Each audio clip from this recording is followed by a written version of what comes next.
तो जय जोहार संगवारी हो, हमारे चैनल में आप मन के बहुत बहुत स्वागत है। तो आज हरे 23 अप्रैल 2020 और बात करबो हम छत्तीसगढ़ के ब्रेकिंग न्यूज़ के बारे में। तो वीडियो ला अंत तक जरूर देखो दोस्तों। तो चलिए दोस्तों शुरू करते हैं। तो छत्तीसगढ़ अब छात्रों को 12वीं के साथ व्यावसायिक शिक्षा भी मिलेगा। ITI का प्रमाण पत्र।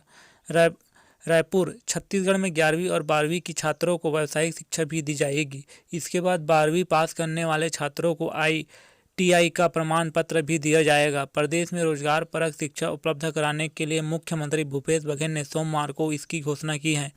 इसका मकसद है कि 12वीं पास करने के बाद छात्र छात्राओं के पास रोजगार के विकल्प उपलब्ध हो सके।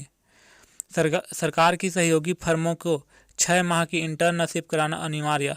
छात्रों को पढ़ाई के बाद बेहतर प्लेटफॉर्म देने के इंतजाम भी राज्य सरकार की ओर से किए जा रहे हैं। राज्य सरकार को सामग्री प्रदान करने और फर्मों और निर्माण कार्यों के ठेकेदारों के लिए 12वीं कक्षा उत्तीर्ण व ITI प्रमाण पत्र प्राप्त विद्यार्थियों को 6 माह की इंटर्नशिप कराना अनिवार्य होगा। इसके लिए सरकार ने शासन के नियमों में इस प्रावधान को शामिल करने के लिए कहा है।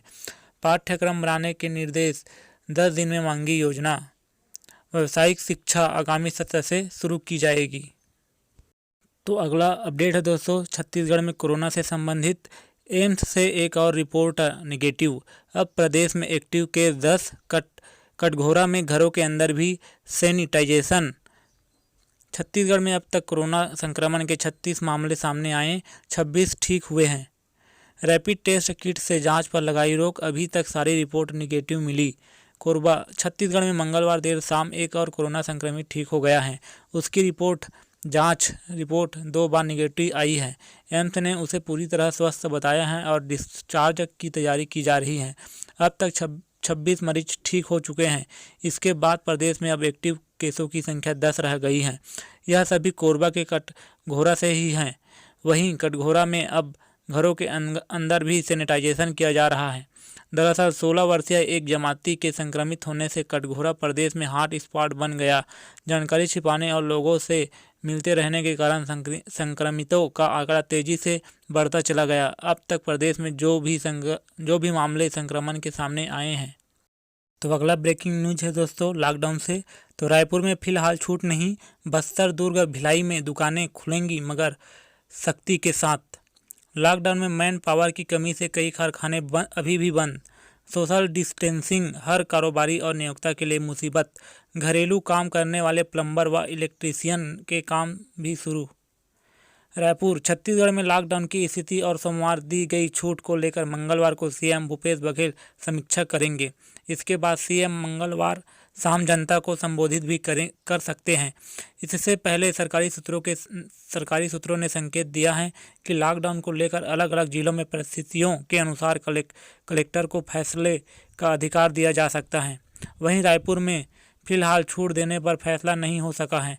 हालांकि बस्तर, नारायणपुर, दुर्ग, भिलाई सहित कई जिलों ने आदेश जारी भी कर दिया है। निर्देशों में यह भी कहा गया है कि जिन दुकानों को खोलने की इजाज़त दी जाएगी वहां साफ सफाई का पूरा ख्याल रखा जाएगा। वहीं दुकान के बाहर हाथ धोने का सामान और सैनिटाइजर को अनिवार्य रूप से रखना होगा। सोशल डिस्टेंसिंग का पालन करना होगा और एक ही वक्त में ज़्यादा लोगों की भीड़ जुटाने नहीं दी जाएगी। तो अगला ब्रेकिंग न्यूज है दोस्तों, लॉकडाउन से। तो लॉकडाउन 2 का 9वां दिन, पंजीयन कार्यालय अब 28 अप्रैल तक बंद। स्वास्थ्य मंत्री बोले लोग मास्क, सैनिटाइजर के साथ 6 माह तक और जीना सीख ले। डिसइंफेक्टेड किए जाने के बाद ही खोले जा सकेंगे मंत्रालय और कलेक्टोरेट। पालियों में होगा काम। रायपुर कोरोना वायरस की रोकथाम के लिए एहतियात के तौर पर सरकार ने अब राज्य के पंजीयन कार्यालय 28 अप्रैल तक बंद करने के आदेश दिए हैं। इसके पहले पंजीयन कार्यालय को 21 अप्रैल तक बंद रखने के आदेश वाणिज्य कर पंजीयन विभाग द्वारा जारी किए गए। उधर स्वास्थ्य मंत्री TS सिंहदेव ने कहा, छत्तीसगढ़ में कोरोना संक्रमण भले कम रहा हो पर लोगों का शारीरिक दूरी बनाए रखना जरूरी है। लोगों को अगले 6 माह और मास्क और सैनिटाइजर के साथ जीना सीखना पड़ सकता है। उन्होंने कहा है कि अभी गर्मियों की छुट्टियों के चलते स्कूल कॉलेज बंद हैं। जब वो खुल जाएंगे, लोग बाहर निकलेंगे, उसके बाद क्या होगा यह उसी वक्त पता चलेगा।